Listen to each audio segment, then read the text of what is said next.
So shortly after the resurrection, Jesus Christ appeared on the shores of Galilee, and his disciples were out in the ship doing some fishing.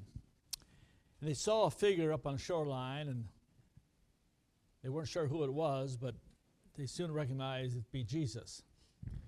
They came to the shore, and Jesus was fixing breakfast for them, fixing some fish. And they sat down and ate some fish, and out of the blue, Jesus turns to Peter and says, "Peter, do you love me?" Now, Peter probably kind of shocked by this, because just out of the blue, Jesus turns and says, "Peter, do you love me?" And Peter answered him and said, "Yes, Lord, you know that I love you." Jesus said, "Feed my lambs." Then Jesus said to Peter a second time, "Peter, do you love me?" Peter again answered and said to Jesus, "You know that I love you." And Jesus said, "Feed my sheep." Then Jesus said to Peter a third time, "Peter, do you love me?" Peter was grieved because this was the third time Jesus asked him if he loved him. And Peter replied, "Lord, you know all things. You know that I love you." Jesus said, "Feed my sheep." The commandment here is plain and simple. And I don't think it probably needs any explanation. And yet we see here that Jesus very plainly, 3 times, he wanted Peter to understand, and most likely us also, to feed the sheep. That was the primary focus. But sometimes things get in our way in doing that. And I'm going to point that out towards the end of my message. Now, in the 1600s, there was a fellow by the name of Galileo. And Galileo was an astronomer, a physicist, an engineer, and he studied the speed and velocity and free fall and gravity and the principles of relativity and inertia and projection, motion. I'm not sure how you would do any of that stuff, but he did it. He invented several military compasses and made an approved telescope from which you're able to observe the Milky Way, the phases of Venus, the 4 largest satellites around Jupiter, and Saturn rings and lunar craters and sunspots. He also built an early form of a microscope. This guy was and he did other things too. And he was a genius. And yet in 1633, he was brought to trial in Rome for heresy. His crime was promoting heliocentrism, which means that he believed that the earth revolved around the sun. The church at that time believed the earth was the center of the universe, and the sun, all the heavenly bodies revolved around the earth. And this was heresy to say, no, it revolved around the sun. So he brought to trial for that. The church declared that his teachings were foolish and absurd. And he was ordered to, quote, abstain completely from teaching or defending his doctrine and opinion or from discussing it, to completely abandon it. The opinion that the sun stands still at the center of the world and the earth moves, and henceforth not to hold, teach, or defend it in any way whatsoever, either orally or in writing. And he was facing some severe corporal punishment and imprisonment. And rather than facing that, we understand that he compromised and was still put under house arrest for the rest of his life, for 9 years. And yet, we are told that coming down from the docket, he whispered, "Yet it still moves," referring to the sun. But he compromised. A century earlier, a highly respected scientist, astronomer, Nicholas Copernicus, who had a doctorate in canon law, was a physician, a classical scholar, a translator, governor, diplomat, and economist. He wrote on the revolutions of the heavenly spheres, which again spoke of the sun being the center and the earth revolving around the sun. But he wrote in such highly technical ways, because he was fearful, that most people didn't understand what he was saying. And he gave friends of his copies of his writings, but he didn't put his name to it because he was fearful that he would not be able to handle the scorn and ridicule for his theory that the earth revolved around the sun. So he compromised. Now, when I was little, I was taught by my mother and father that it's important to get along with people. I think we all understand that. It's important to get along with people. When children fight, as they often do, we always say, try to be nice, get along, and don't fight. You know, in a sense, we're telling them to compromise some issues they may have to get along for the fairness and for the fun of playing. Don't fight. Because getting along is important. It's important in church. It's important in business, in our families. It's important that we get along. And in doing so, sometimes we have to compromise things to get along. Now, when Muriel worked at Millbrook years ago, she was in management, and they'll sometimes hold their managerial meetings, and different people have different opinions on different issues that the company was facing, and they'll all be discussed, and then they'll make a decision.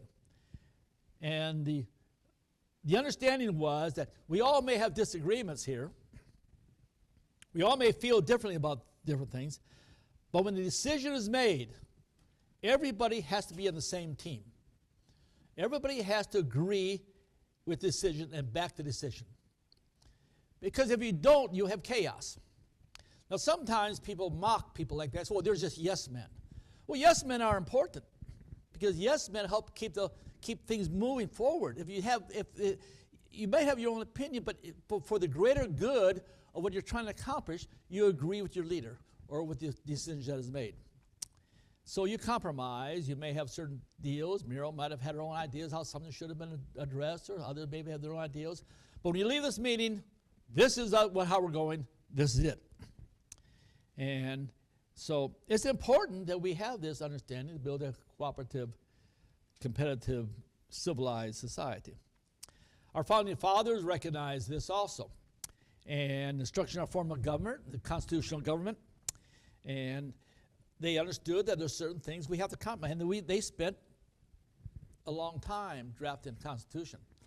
And it's a marvelous piece of work because considering all these men came together and focused on one form of government, even though they had their disagreements, some wanted the president to be a president for 25 years, some wanted to elect actually a king who would be president for his life, and different people had different opinions on how the government should be formed. But they came together and probably came together in agreement quicker than some people come together and try to decide where to go eat lunch at. It's a marvelous how quickly they came together. It's a matter of a few months.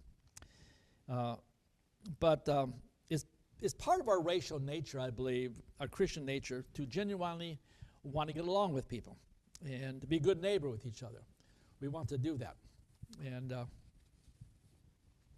it's part of our laws of our people, I guess, our natural law to get along, be cooperative.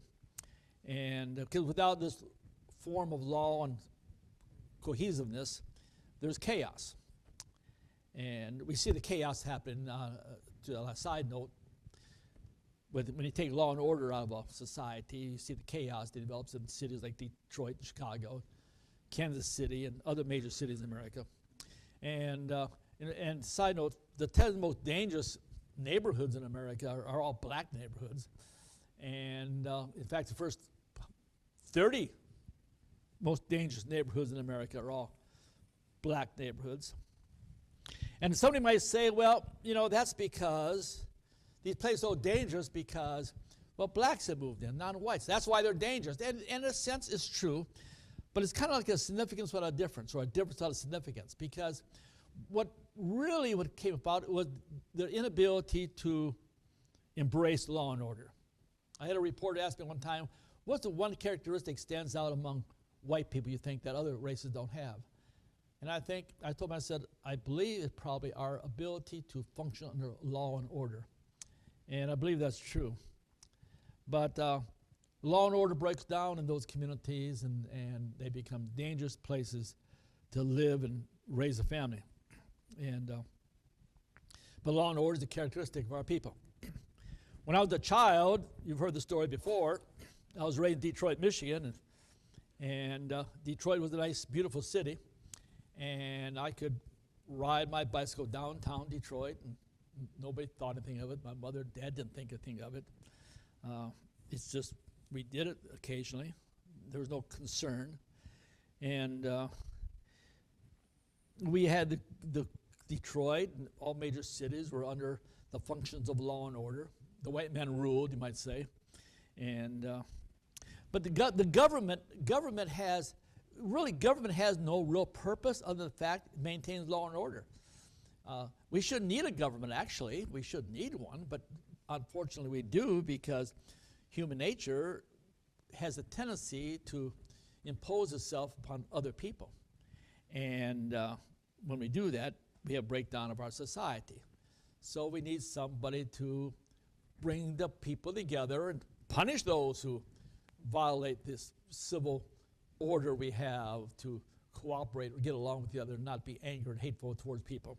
So we all come together and we form a government. Frederick Bastille wrote a book called The Law, and I urge everybody, he was a French political philosopher, I urge everybody to pick a copy of it. It's not very big, called The Law by Frederick Bastille. Very excellent book. And so we come together, form this government, okay, and we do it because we want to have a civil society to live in. And so by doing so, though, however, we, in a sense, give up, we compromise. We compromise some of the things we have. And so Thomas Paine said, the best of governments is a necessary evil, and the worst of them an intolerable one. So for all the purpose of getting along with each other and have a civil society where everybody can function freely, we end up we compromise a little bit of our liberties. Because we need to get along. We need the security to feel safe, have a safe environment for ourselves and our families. And the failure of Negroes, of course, is showed in the communities of becoming quite chaotic. The structure of our society and the structure of our families and the structure of our lives is that we must get along with each other. We want to ensure our protection and protection of our property. And it all comes under the concept of compromise. But is compromise good or bad? Well, sometimes it's bad and sometimes it's good. And but we have to be willing to compromise. We compromise certain liberties for traffic. We understand that, okay, I want to continue going forward, but there's a red light there, so I'm going to stop. I'm going to compromise the liberty to move forward for the safety of everybody around me, the safety of my family. I'm going to stop at that red light. I have the freedom to go forward, but I'm going to compromise my liberty of going forward, of moving to make sure that the roads are safe. And we compromise certain things for fire protection, compromise certain things in other areas. We compromise certain things for a driver's license. Some people oppose driver's license, and I understand there are arguments for that, but there's some people out there that I wish did not have a driver's license.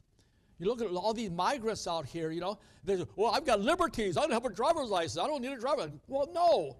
And there's some people that are so chaotic in their driving, in drunkenness and so forth. Yeah, we need to have some regulation that the people come together to ensure that there's safety on the highway. Now, I know people argue with that, but that's my opinion. So our whole life, our whole society is built on the principle of compromise. Now, people like us normally balk at the idea of compromise because people like us, unfortunately, we look upon compromise as being like something like being weak. And so compromise appears to be weak, but compromise is really essential in getting along in our society.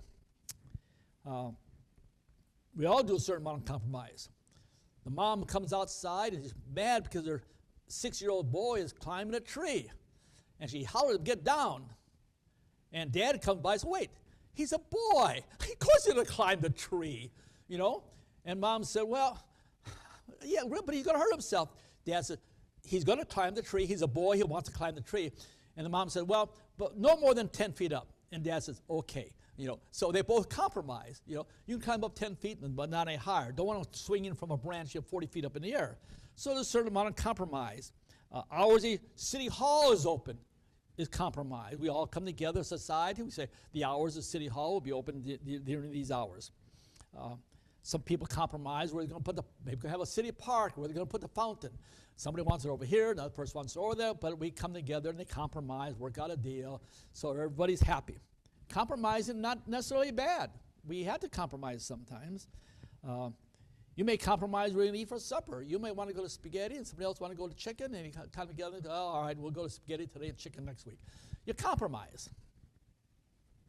Our whole life is built on compromise. We dig over the price of a car, helping to come to an agreeable place of compromise. The same when we compromise, like I said, our right to travel. We will agree to obey traffic signals, and we agree to obey the stop sign. We come together, the community, and set speed limits. Even those who say we don't need a driver's license still should be wise enough to know to stop at a stop sign and stop at a red light. You're compromising. I knew a fellow, he said that about compromise with a mugger. He said, I always carry a lot of, this guy had money. He's, had a lot of money. He said, I always carry a lot of cash with me. And somebody said, why? He said, what if you get robbed? He said, listen, a lot of times when a guy gets robbed and he has hardly any money, the mugger is angry and mad. He takes it out on the person. He says, I carry a lot of cash because when a mugger comes to me, I want to make sure I have a happy mugger. I want to ensure he has lots of money. I want my mugger to be happy. I don't want to be mad at me. So I always carry a lot of cash. If I get mugged, he got a lot of cash. He's happy whistling down the street. Compromise. Compromise is a way of showing a certain amount of respect to others. You compromise your freedom of speech by not interrupting, by waiting your turn. It's important to maintain civility. You don't yell in a restaurant. You have the liberties to yell, I guess you maybe do, but you compromise that urge to yell at a restaurant. All the compromises are quite minor when we realize that they actually help to protect our life and our property. We compromise our liberties every day and voluntarily put ourselves under a taskmaster when we go and get a job. We compromise our liberties when we get a job. The person we sold ourselves for a certain hours of a day to a taskmaster, the boss. And we compromise what we say and what we do and hours, all that stuff. We compromise and, in a sense, sell ourselves into slavery for a certain period of time. I tell people sometimes who want to pass out like white nationalist literature, and they say they got mad because their boss got mad at them. And I said, listen, when you're working for somebody, you've sold yourself to him. He owns you for 8 hours. You don't go there and pass out literature. You just don't do it. And if I had a business, I would probably prohibit it also. I would probably prohibit it also because you want the business to function properly for the good of everybody, all the employees there, to receive the proper paycheck. So we're all caught up in this idea of compromise. It's essential and noble, but there's certain things we can't compromise on. There's certain things we can't compromise. And sometimes we compromise on things that don't seem important, and aren't really important, but we make them important. We're left with the impression that there is something wrong with us if we are not willing to compromise. We, in our society, if you're not willing to compromise, you can give them the impression there's something wrong with you. Everybody should be willing to compromise. Through our lives and civility, our society is built upon the willingness to compromise. But we have to be on guard, because compromise in itself, while it may have noble avenues of correct things, on the same token, it can have ill effects. There's no compromise with moral principle.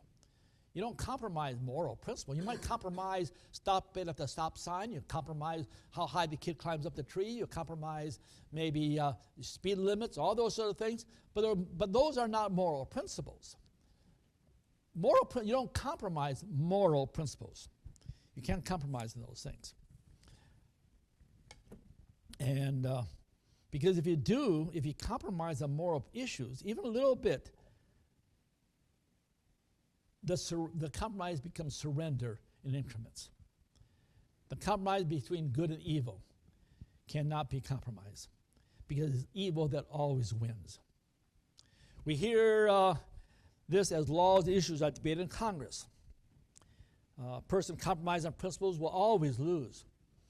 And the enemy, and I believe Saul Alinsky in his book Rule for Radicals mentions this also, but we see it observed every day in the political field. The enemy always takes very extreme position. Some so horrible we can't imagine taking that position. So we think that's what's going to happen, so we compromise and say, okay, we won't go that far, we'll compromise a little bit here, which means you actually compromise to what they really want in the first place, if I'm making sense. So on principle, moral principle, you cannot compromise. The Satanic Rebellion recognized this early on, because we compromise, we keep losing. Ben Franklin said, those who would give up essential liberty to purchase a little temporary safety deserve neither liberty or safety. I want to read that again. I should have it on the screen, but I don't.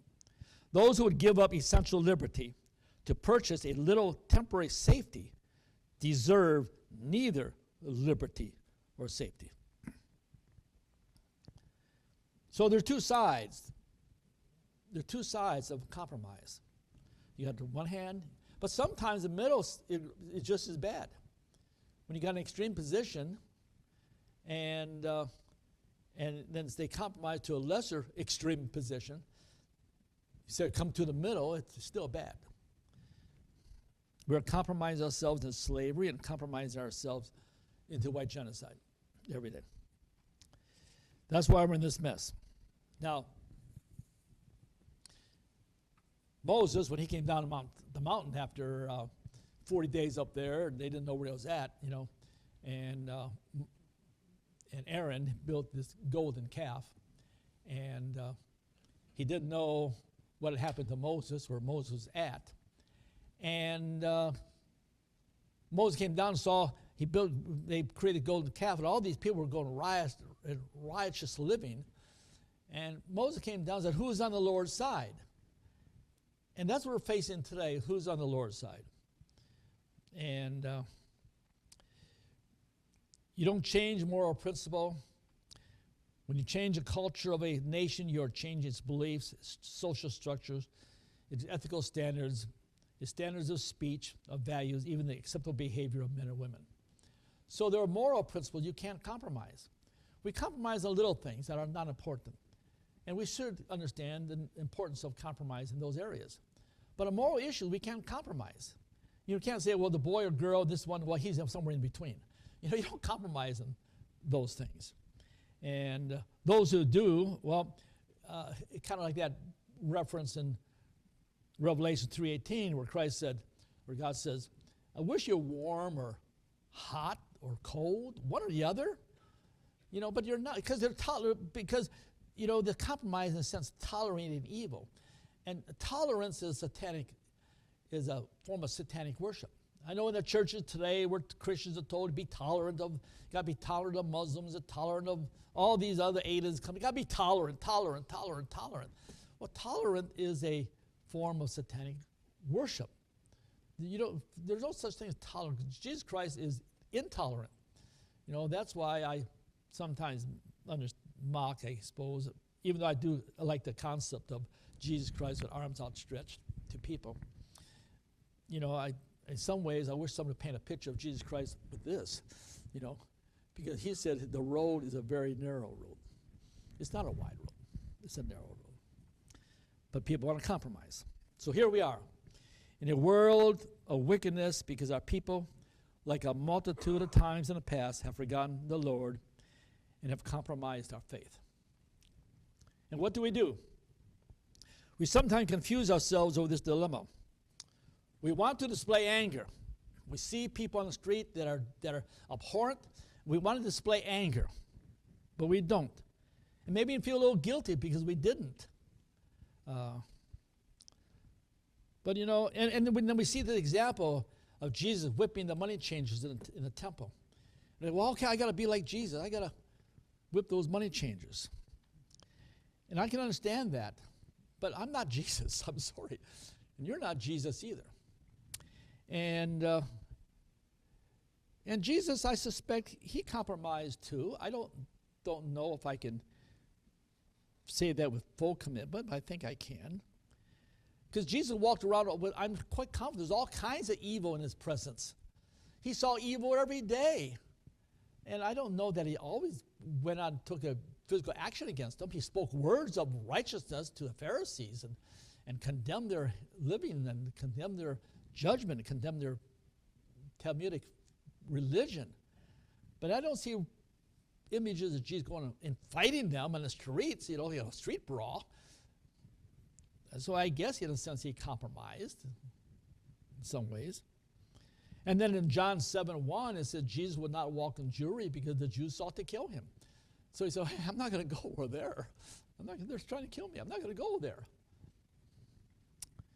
And then he also said, quickly agree with that adversary while you're in the way. Quickly agree with your adversary while you're in the way. Else he deliver you up to the judges. So sometimes he said, agree with your adversary. Because there are certain things, you don't have to fight every issue, I guess that the point is. You're not required to fight every issue. You do what you humanly can do. But recognize you're not Jesus. You can do what you can do and have faith in the Lord, but you can't fight every issue. On moral issues, you got to take a stand. And Ecclesiastes 3:7 says there's time to speak and there's time to be silent. So, we're going to conclude this very quickly. Back to this passage here. Jesus said to Peter, do you love me? Peter answered and said, you, Lord, you know that I love you. Jesus said, feed my sheep, or feed my lambs. Then Jesus said to Peter a second time, Peter, do you love me? Peter again answered, yes, Lord, you know that I love you. Jesus said, feed my sheep.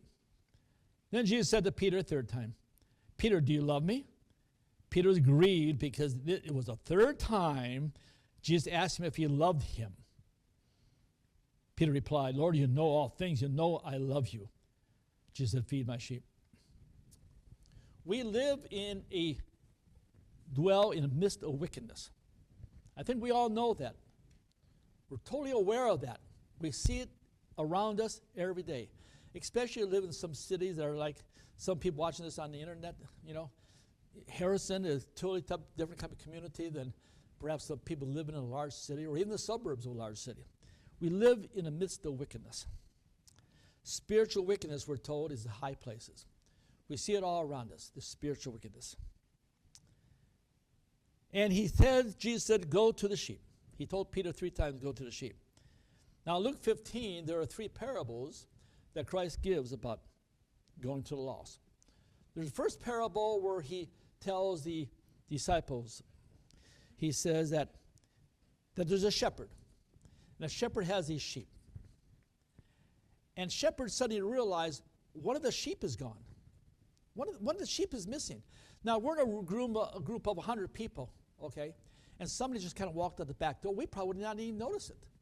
100 people, we probably wouldn't even know somebody left. But Jesus knew of his 100 sheep, one of them had left. He was aware, he was in touch. One of the sheep had left. And what did he do? He felt the need to go out and rescue that sheep. Now, I don't think he abandoned the sheep, like, okay, sheep, you're on your own. They're probably in a corral or somebody left the sheep and went out to find that one lost sheep. And that's what we're being told. That's our obligation. That's our responsibility to find that sheep that's lost. Then he gives a parable about the woman who lost a coin. And it's the same thing. She tears up the house looking for her coin. I'm ripping through things and tearing things up, and it's just beside herself, trying to find that coin. And then finally she finds it, and then she rejoices. And then we find the parable of the prodigal son. The prodigal son went to his father and said, Father, give me my share of the inheritance. And his father said, okay. His son took his share. And instead he went off and he wasted his money on righteous living. But then suddenly he came to himself. And he realized that his father's servants ate better than he did because he was feeding the pigs and eating what the pigs were eating. He said, I'm going to go home to my father. And sometimes I want to point out that what if he didn't know how to get home? I mean, we always talk about he went home, but what if he didn't know how to get home? And we're in the midst of people, and a generation of people who don't know how to get home. They know where there's troubles in our nation. They know things are not going the way they should be. They know that we're under judgment. And we hear people all the time, you got to get back to God, get it back to God. You hear it on TV and the preachers, get it back to God. But how do you do that? How do you get home? But he went home. He knew how to get home. But what's interesting, he says, Father, when he saw him afar off, before he even got home, the father saw the son afar off and told his servants, prepare a banquet for my returning son. See, that's our obligation. We need to focus on that. Now, unfortunately, so many people in our movement, they lose that focus. They lose that focus. They want to argue over pet doctrines. What day is the correct Sabbath? What day is this? What are the feast days? What is the right holy name? And all these different things are they're little pet doctrines, you know. And they want to argue over those things. The dietary laws, the food laws, the seed line, the sacred day, Sabbath day, and all this. They want to argue over those things. And Jesus said, the thing is, feed my sheep. Go take the word of salvation and redemption to my sheep. Don't keep it simple. In a sense, compromise those things. They're not really important. They're not really all that important. You have to learn that those things are not important. We have to compromise and stay focused on the one thing that is important. Apostle Paul says, I wish to know nothing among you except for Jesus Christ and him crucified. We have a whole nation of people that are lost and bewildered, and they don't know where to go. And our responsibility to take the message of salvation to them, help them understand who they are in this covenant. We don't need to bury it under all kinds of church doctrines of, oh, okay, you got to have, here's the right church day, and here's the correct name of God, and here's this, here's this, all these various doctrines. What difference does it make? That's my opinion. Some people argue with me, I'm sure, but that's my opinion. Those things are worthy to be compromised. They are worthy to be compromised to focus on one thing, to feed the sheep of Israel, God's people, to feed his sheep and bring them back in as they come back home.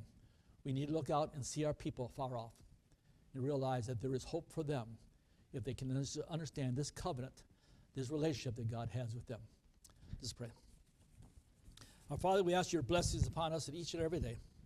We know that each and every one of us have failures and shortcomings. We fall over ourselves continually. We know that there are things in our lives we know we are not right. We know we want to change them, but we can only turn to you. Only you have the power to do that. Only you have the power to lift us up. We ask you to watch and help us to control our tongue. Help us control our tongue. The tongue is a little member that gets us into a lot of trouble. And the Bible says nobody can control sheep and fish and animals. All kinds of animals can train, but nobody can train the tongue. And Father, only you can control our tongue. Help us keep our message simple and easy to understand. Let's not complicate with all kinds of silly church doctrines. Let's keep it simple and easy to understand that we are to once again follow your wisdom to love our God and to love our people. In your name we ask it, amen.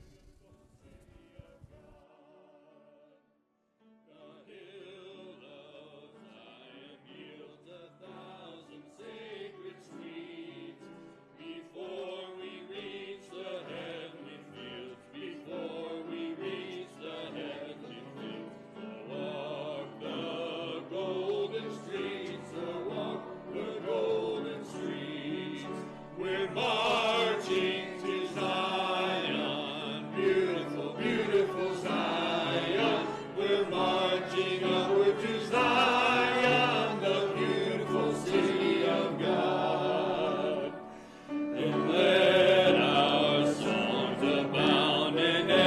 every tear.